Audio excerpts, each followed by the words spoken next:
How much harder is it for your staff to simulate this week's offense that you're going to face in practice? Wow. It's very difficult because of the things that they do physically, right? You get to this point in the season and you want to try to keep your guys healthy, but it's not a healthy practice. It's not a healthy game. It's live cutting. Do you say you get to this point in the season and you're going to experience cutting? Well, if you don't, your guys are going to experience it times 10 full speed in the game. So it's a very thin line to be able to operate in practice. So one of the things Coach Morris mentioned though is that we've taken our kids down this road at different points during the season, different points during fall camp. So it won't be totally foreign to them. But it's very difficult to say, all right, no preparation for Navy at any point during the season, and here I go, I'm going to start preparing for it right now. It would be almost impossible to do. So we feel like the sprinkles that we've given them of the option game, of this type of offensive line blocking, and out in the field even blocking, will help us.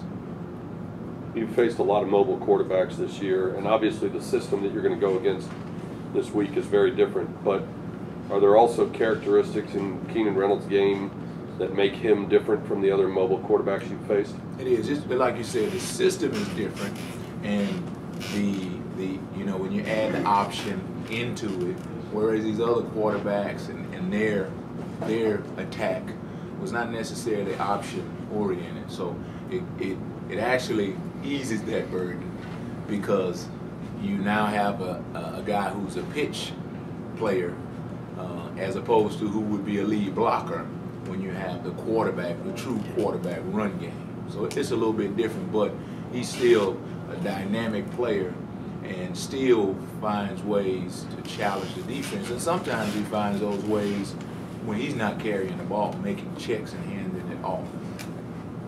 You talk about having to kind of do a little bit all year long to get ready for this. When you first started coaching high school football here in Texas, that wasn't the case, was it? Well, when I first started playing high school football, we had, actually in high school, we ran the wishbone. Right. So we're right down the road from what these guys are doing. But clearly, we don't face it all season, and it's a very different attack that you have to prepare your guys for. And like I said, just the physical nature of the offense in terms of they're trying to get you on the ground every play, and even the fear of that. You watch teams where they're not even cutting, but guys are, bracing themselves for the cut block. So if you don't prepare your team, if you don't at least expose your team to that, it gets to be quite a challenge in a couple of days of practice. Have many of your guys even seen it in high school? Well, a couple of guys have played Navy, but not as many as as back in my day for right. sure.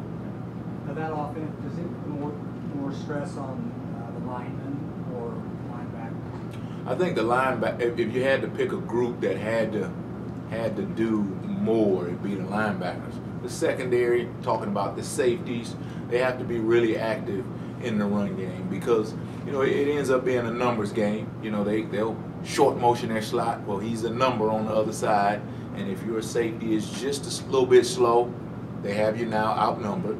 So it ends up being the stress really ends up being on the safeties and the linebackers. The linemen, yeah, every single play, it's a physical challenge for them. But in terms of reaction, in terms of speed, in terms of angles, it's your linebackers and your safeties that have to be on point every play. Navy only throws the ball 7.5 times a game. Is one of the challenges for your corners keeping them focused and disciplined on coverage so they don't jump into the assumption that it's going to be a run every single time? And that when you watch the film, that's what happens. Is now there's a cornerback who is antsy, who wants to be a part of the run, and the receiver ends up taking off. You see a few plays where a guy's running wide open because a pass defender has jumped into the run game. And so our guys are going to have to be focused. No matter, when you count the numbers, when they take a receiver out and this is what we tell our guys, when he's out in a pass receiver position, we don't need you in the run game. We need you to defend him on the pass. If he puts himself in a position where he's blocking one of our run defenders, well, now we can use you in the run game. So it just throughout the offense, there's challenges on the pitch, on the quarterback, on the dive, throughout the game, and throughout the positional, throughout the structure of the defense. Everybody has to be disciplined, and I think that's the biggest challenge with this offense. Coach Moore said you and your defensive staff have been preparing for this particular matchup for a long time because it's so unusual, the offense you're facing. Have the players looked at any game planning for this team before this week? No. What we've tried to do is keep them focused on what they're doing, week to week. But we explained to them early on that this would be a different system that they would face, and why just the overall structure of the offense is.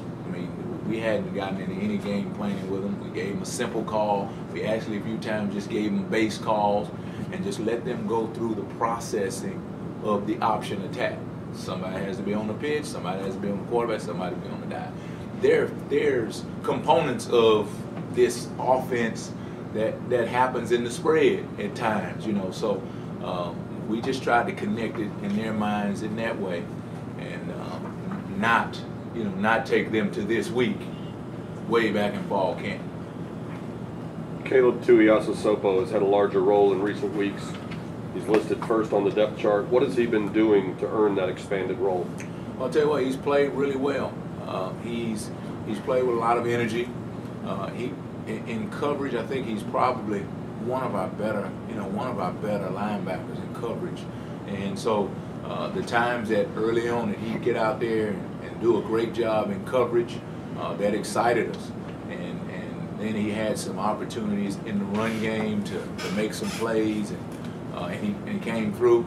So along with guys, getting injured here and there, and us having to restructure things, that helped his cause as well. But each time he's had the opportunity to get in, some of them been coverage situations, but each time he's had the opportunity to get in, he's come through, he's made plays. So Coach McDaniel has great trust in what he can do and his ability to be able to get the defense lined up.